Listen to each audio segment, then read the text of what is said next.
오늘 본문에서 예수님은 27절 하반절에 이렇게 말씀하셨잖아요. 아들과 또 아들의 소원대로 계시를 받는 자 외에는 아버지를 뭐 하는 자가 없다? 아는 자가 없다. 여기서도 똑같은 기노스코라는 단어를 쓰는데 예수님과 예수님의 소원대로 계시를 받는 자들만이 하나님을 만나고 하나님을 나의 주로 고백하는 줄로 믿습니다. 자, 그래서 예수님은 우리가 이 땅에 살아가는 동안 정말 하나님 만나기를 원하세요. 오늘 예배를 통해서 그 예수 그리스도가 정말 살아계신 나의 주, 나의 하나님으로 믿어지고 경험되어지는 은혜가 있기를 주의 이름으로 축원합니다. 자, 그래서 저는 하나님을 경험하려면 우리가 뭘 해야 될까? 오늘 본문 안에 첫 번째입니다. 다 같이 시작. 어린 아이와 같아야 합니다. 25절 말씀해 보니까 그때 예수께서 대답하여 이르시되 천지의 주제이신 아버지여 이것을 지혜롭고 슬기 있는 자들에게는 숨기시고, 자, 그 다음에 같이 읽을까요? 시작. 어린 아이들에게는 나타내심을 감사하나이다. 아멘. 자, 하나님께 뭐라고 감사 기도하셨냐면 지혜롭고 슬기 있는 자들에게 뭐 하셨다고요? 숨기신 거예요. 이게 안 믿어지는 거예요. 하나님 살아계신 것이 나와는 상관없는 것처럼 그렇게 살아가는 거예요. 자, 여기서 지혜롭고 슬기 있는 자들은 누굴까요? 누구냐 하면 스스로 나는 지혜로워. 나는 슬기가 있어. 나는 다 알아. 당시로 말하면 바리새인들이 이런 이야기를 했고요. 서기관들이 자기는 스스로 자칭 지혜롭고 슬기롭다고 얘기했었어요. 근데 그들은 예수님을 눈앞에 두고도 그분이 하나님의 아들인지 그들은 믿지를 못했어요. 근데 누가 예수님을 영접했을까요? 어린아이들에게. 여기서 어린아이들은 어린 나이의 어린아이들도 있겠지만 그것이 아니라 정말 어린아이와 같은 마음, 어린아이와 같은 태도, 심령을 가진 자들에게 하나님이 바로 나타나 주시고 만나 주신 줄로 믿습니다. 자, 어린아이들의 특징이 있죠. 어린아이의 특징 첫 번째 뭐가 있을까요? 단순합니다. 자, 여러분에게 단순해야 합니다. 이게 복잡하면 안 돼요. 예배 시간에 와서도 지금 머리가 계속 돌아가. 그거 어떡하지? 요즘에야 뭐 그런 분은 없겠지만 내가 문을 제대로 잠그고 왔나? 가스불을 끄고 왔나? 아, 그 돈 빌려준 거 빨리 받아야 되는데. 복잡하면 안 돼요. 단순해야 돼요. 이게 바로 어린아이들의 특징이에요. 두 번째는 뭐가 있습니까? 엄마만 있으면 돼요. 아이들에게는요, 엄마 있으면 다 해결되는 거예요. 제 옆에 분에게 주님만 있으면 됩니다. 할렐루야. 자, 세 번째 마지막입니다. 아이들은 겸손해요. 자, 겸손해야 합니다. 예. 이게 어린 아이들이 갖고 있는 대표적인 특징이에요. 하나님을 만나고 경험하려면 어린 아이들과 같이 단순해야 되고요. 주님 한 분만 있으면 만족할 수 있어야 되고요. 무엇보다도 겸손한 마음을 가질 때 하나님 오늘도 찾아와 주시고 저와 여러분을 만나 주실 줄 믿습니다. 원래 저와 여러분은요, 이 가인의 피, 아담의 피가 흐르고 있기 때문에 사실 겸손할래야 겸손하기 쉽지 않은 그런 존재들이에요. 근데 하나님은 우리를 겸손하게 만드는 하나님의 특별한 방법이 있습니다. 그게 뭐냐면, 자, 화면에 뜰 텐데요. 같이 읽습니다. 시작. 겸손한 사람은 없고 겸손한 환경만 있습니다. 겸손한 환경을 통해서요, 우리를 어린아이와 같이 겸손한 사람으로 빚어가셔요. 우리가 요즘 맥체인이 아니라 큐티인의 본문이 룻기잖아요. 룻기의 주제는 뭐냐면 텅 빔이에요. 우리 인생이 아주 공허한 거예요.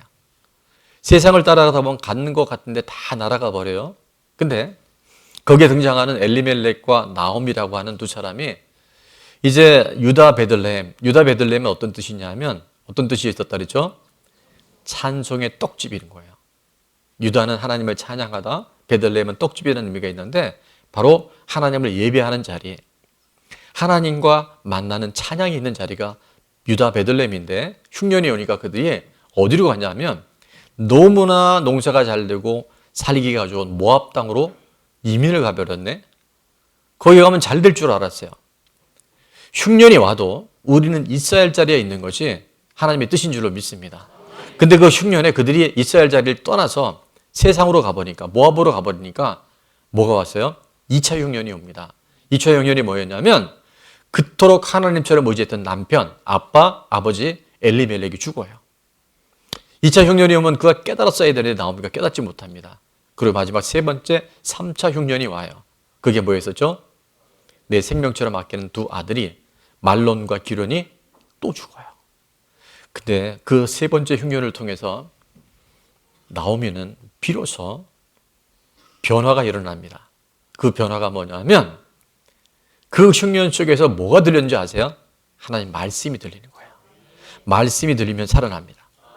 옆에 분에게 말씀이 들리면 살아납니다. 말씀이 들려야 돼요. 근데 우리 교회는 말씀이 잘 들려요. 왜냐하면 스피커가 좋고, 제가 방송에 나가서 생방송 해보니까 PD들이 뭐라냐면, 목사님 방송을 하면 좋은 분이 있고 방송을 꼭 해야 되는 분이 있는데 목사님은 제가 대답은 안 합니다. 후절하는 거예요. 근데 여러분, 귀로 듣는 말씀이 아니에요. 그 말씀이 내 심령에 들려와야 돼요. 1차 흉년, 2차 흉년, 3차 흉년을 통해서 하나님이 나를 부르시는구나. 나는 돈만 있으면 돼. 자식만 성공하면 돼. 내가 꿈꾸는 이 세상에 그것만 얻으면 된다고 착각하고 있는 우리들 안에 뭐를 통해서, 흉년을 통해서 하나님 우리를 말씀에 들리는 자리로 우리를 이끌어 가신 줄 믿습니다. 적용 질문입니다. 첫 번째입니다. 스스로 지혜롭고 슬기롭다고 여기며 살아온 것은 무엇인가요? 살아온 것뿐만 아니라 지금도 내 스스로 슬기롭고 지혜롭다고 생각하고 있는 것은 무엇인지 여러분 이걸 찾아내야 됩니다. 그래서 주님 만나기가 어려운 거예요. 자, 두 번째입니다. 다 같이 한번 읽을게요. 시작. 지금 내 삶의 흉년은 무엇이며 회복하기 위해서 말씀이 잘 들리고 예배의 자리에 사모함으로 나오고 있나요? 아멘이십니까? 말씀이 잘 들리십니까?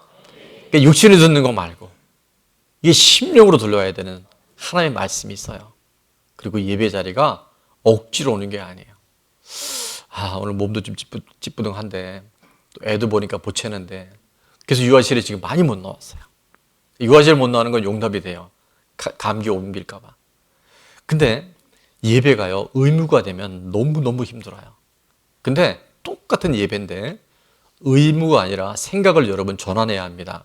그래서 생각 비틀기라고 하는데 의무가 아니라 이건 특권인 거예요. 아무나 예배 드릴 수 없잖아요. 하나님을 경험하고 하나님 살아계심을 믿는 자들에게만 주신, 자녀들에게 주신 특권이 뭐냐면 바로 예배인 거예요.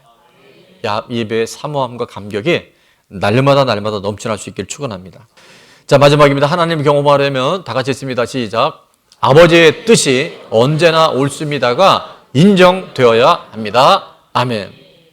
아버지의 뜻이 언제나 옳습니다. 이것이 진짜 내 안에 인정이 되어야 돼요. 자, 26절에 보니까 옳소이다. 이렇게 된 것이 아버지의 뜻이니이다. 옳습니다. 이렇게 된 것이 내 뜻과는 다르지만 하나님의 뜻이기 때문에 언제나 옳다고 인정할 수 있는 자리, 그것이 바로 하나님을 만나는 접촉점인 줄로 믿습니다. 스스로 지혜롭고 슬기로운 사람들에게는 하나님이 만나실 수가 없어요. 그런데 어린 아이에게는 나타나신 것을 감사하다고 하신 예수님께서 이어서 뭐라 하냐면 옳습니다라고 말씀하세요.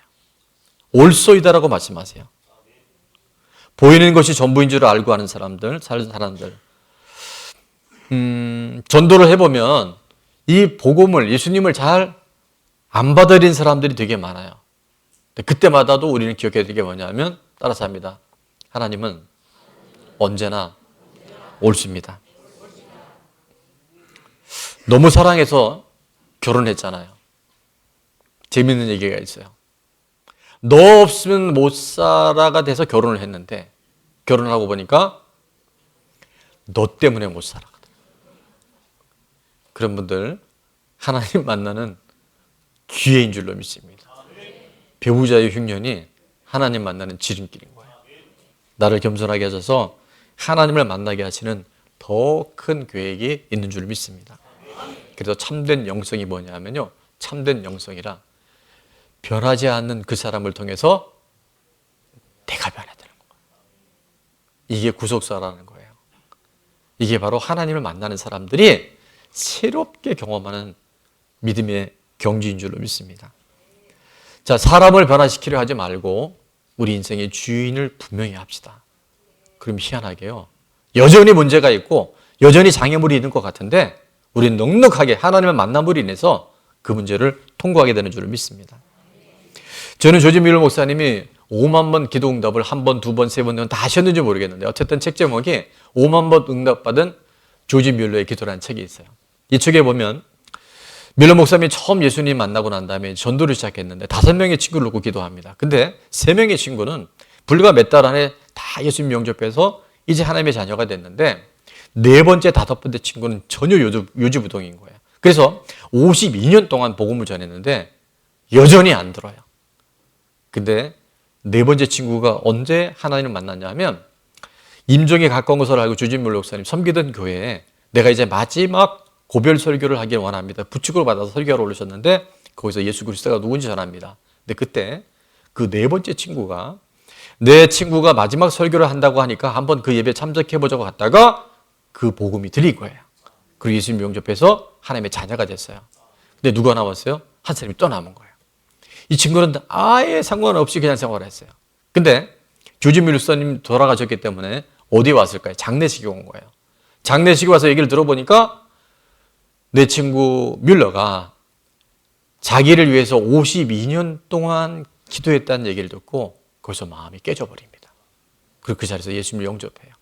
그래서 그분이 이제 이런 고백을 합니다. 영국 전국을 순회하면서 이렇게 고백했대요. 한번 같이 읽어볼까요? 시작. 내 친구 뮬러 목사님의 기도는 100% 응답되었습니다. 그 마지막 응답이 바로 저입니다.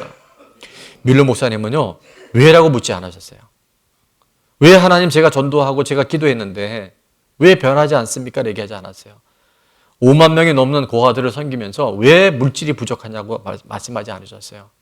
하나님은 살아계시기 때문에, 하나님 반드시 하나님의 때에 이르시기 때문에 그는 그 모든 상황 가운데서도 하나님은 언제나 옳습니다. 그것이 하나님의 뜻입니다라고 그는 그걸 받아들이셨던 거예요. 갈라디아서 6장 9절은 이렇게 말씀하죠. 같이 읽습니다. 시작. 우리가 선을 행하되 낙심하지 말지니 포기하지 아니하면 때가 이름에 거두리라. 아멘. 낙심할 일이 있고 포기할 일이 있지만 낙심하지 않고 포기하지 않을 때 언제요? 하나님의 때, 하나님이 이루어 주셔요. 하나님의 때에 이루어집니다. 시작. 하나님의 때에 이루어집니다. 그래서 우리는 언제나 하나님이 옳고 하나님의 뜻이 이루어진다는 것을 날마다 고백해야 할 줄로 믿습니다. 내가 할 일 내가 할 때요, 하나님은 하나님이라 하셔요.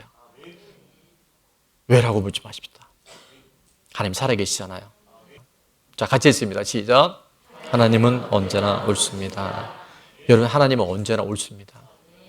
우리 지난 금요 철야 때 오신 분들은 알겠지만 우리 천정원 자매님 2023년도인가요? 2021년도에 이 자리에 서서 그때가 항암 치료 140차인가 받고 있었는데 지금은 160차 항암 치료를 받고 있는데 이게 살아있는 사람이 아닌 거예요. 그 암세포가 뇌에도 간에도 림프에도 뼈 전체도 다 지금 퍼져서 의학적으로는 지난해 8월 달 이미 시한부였는데 지금 살아있는 거예요. 그리고 이번에 간증에 나와서 얘기를 하는데 여러분 보셨잖아요. 지금 우리들보다요, 그가 훨씬 더 밝아요. 몸은 좀 힘들어 보지만 훨씬 더 건강해요. 그리고 꺼져가는 그 불꽃 속에서도 예수님이 누군지를 계속 전하더라고요. 근데 제가 그 천정원 자매님 안에서 뭘 봤냐 하면 우리는요, 오늘, 내일, 모레 이렇게 해서 1년 후, 5년 후, 10년 후, 20년, 30년 하다가 꼴까닥하고 죽잖아요. 근데 이 천정원 자매 안에 뭐가 들어있냐면 부활의 생명, 영생, 하나님의 나라가요, 이미 인생 안에 들어와서 거꾸로 내 삶을 지금 살아내는 거예요. 오늘 불러가실 수도 있는데 제가 그래서 전화해서 그랬어요. 내년 4월 달에 어느 부활절 교회 집회 때, 부활절 때 어느 교회 집회가 약속돼 있다길래 제가 딱 옵션을 걸었어요. 근데 이 자매는 지금 오늘이 될지 내일지 아무도 몰라요. 병원에서 이미 끝났다고 하니까. 그래서 부활절에 살아있으면 5월 달에 우리 교회 와서 집회할 수 있겠냐니까 하겠대요. 5월 달 집회는 열려질지어다. 근데 제가 뭘 봤냐면요. 우리는 살아내는 게 아니에요. 이미 영원한 생명이 우리 가운데 불이 들어와 있고 그 영원한 생명이 내 안에 들어와 있는 사람은요. 살아가는 삶이 거꾸로 살아가요. 자, 제가 책을 하나 소개할 텐데 벤저민 하든이라고 한 분이 쓴 퓨처 셀프라는 게 있어요. 제가 말을 좀 시간이 많이 빨리 해도 여러분 다 알아두세요. 이게 뭐냐면 미래의 자기 자신을 얘기해요.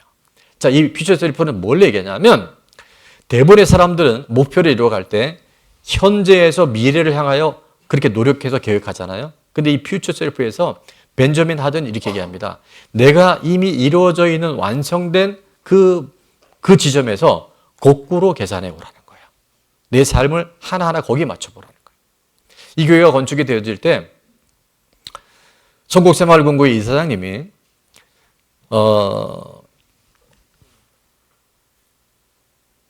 그 담당했던 대출이 부장님이 제가 갖고 있는 도면을 가지고 가서 제시했었을 때 대출이 29억 이상은 해줄 수 없습니다라고 얘기했어요.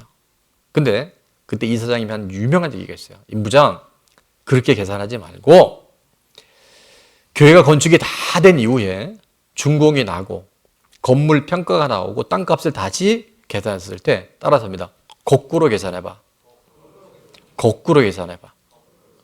거꾸로 계산하면 지금 29억이 32억도 되고 35억이 될 수 있어. 근데 진짜 일주일 후에요. 32억 대출이 승인난 줄 믿습니다. 여러분 우리는 전부 현재적인 삶에서 미래를 보잖아요. 하나님의 나라는 이미 도래되어 있어요. 이미 영원한 천국이라는 데 와 있어요. 그래서 그 영원한 천국의 관점에서 오늘을 살아가잖아요. 그 사람의 삶은 달라질 수밖에 없어요.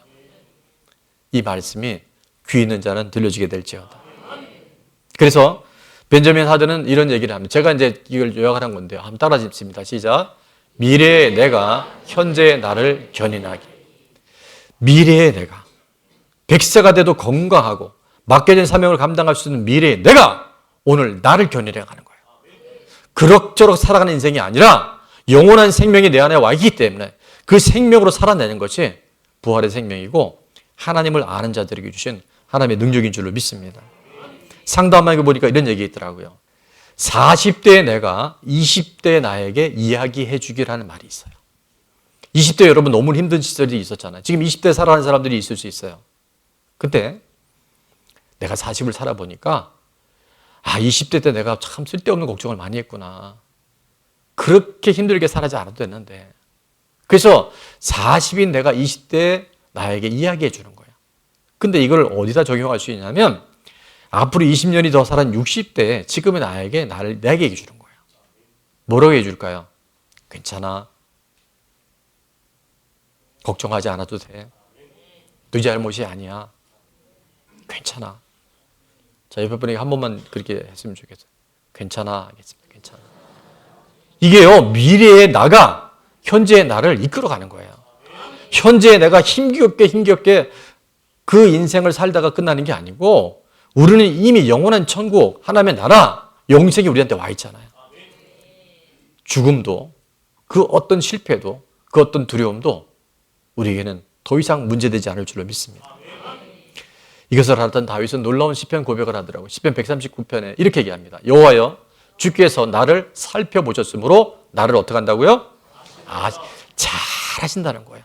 자, 2절은 주께서 내가 안고 일어섬을 아시고 멀리서도 나의 생각을 밝히 아시오며 3절은 나의 모든 길과 내가 눕는 것을 살펴보셨으므로 나의 모든 행위를 너무나 잘 알고 계세요. 우리는 여러분 내가 경험했던 과거의 단편 조각들만 기억하잖아요. 지난번에도 우리가 성탄 예배나 송구영신 예배 너무나 많은 분들이 오니까 많은 분들이 300명 넘게 예배를 드리면요. 이 좁은 공간에서 제가 다 못 봅니다. 지금 이제 이 정도 되면 제가 알아요. 누가 조는지, 누가 은혜를 받는지, 누가 멍 때리고 있는지 이게 다 알 수 있어요. 우리는 내가 지금 겪는 요 현재밖에 모르잖아요. 내일이 어떻게 될지 모르잖아요. 1년 후가 어떻게 될지 모르잖아요. 근데 누구는 하나님은 다 아셔요. 한눈에 보고 계세요. 그래서 그 하나님의 관점과 하나님의 눈으로 오늘 내 삶을 조명하기 시작하면 이게 문제가 아니라는 거예요. 하나님이 새로운 계획을 갖고 계시다는 거예요. 하나님은 언제나 옳다는 거예요. 하나님의 뜻이 맞다는 거예요. 그 삶을 살아가자는 거죠. 6절은 이렇게 말씀합니다. 다 같이요. 13절 시작.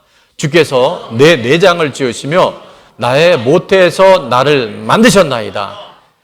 그때도 하나님이 미리 알고 계셨구나. 내 형질이 이루기 전부터. 자, 16절입니다. 다 같이요. 시작. 내 형질이 이루기 전에 주의 눈이 보셨으며 나를 위하여 정한 날이 하루도 되기 전에 주의 책에 다 기록이 되었나이다. 이미 하나님 나라의 기록이 끝났다니까요.